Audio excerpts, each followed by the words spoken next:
নমস্কার বন্ধুরা, এই দুটো পায়রা আমি বান্টিতা থেকে নিয়ে এসেছিলাম। দুটো না, বলতে গেলে 4 পিস পায়রা ছিল।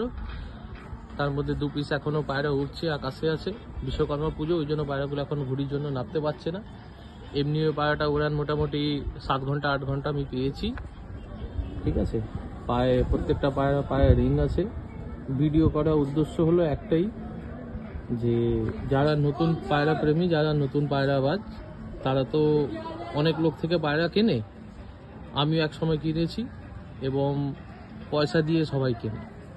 তো আমি বিভিন্ন রকমের ব্লাডের পায়রা উড়িয়েছি, বাট এই ব্লাডের পায়রা যেটা বান্টিদা থেকে আমি নিয়ে এসেছিলাম, পায়রাটা উড়িয়ে আমার খুবই ভালো লেগেছে। এবং এই ব্লাডটা খুব ইজি, পায়রাটা উড়াবা খুব ইজি, খুব সহজ, খুব বেশি ট্রেনিং দিতে হয় না।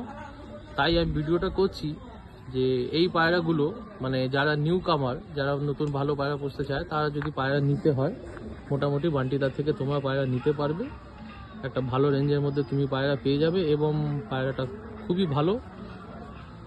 যে কোনো জায়গা থেকে পায়রা নিয়ে তো তুমি পায়রা শখ করতে পারবে, বাট নিউ কামারদের জন্য আমি বলছি যে এইখান থেকে পায়রা নিলে মোটামুটি পায়রা তুমি ভালো রেজাল্ট করতে পাবে এবং পায়রাগুলো খুবই ভালো। ঠিক আছে।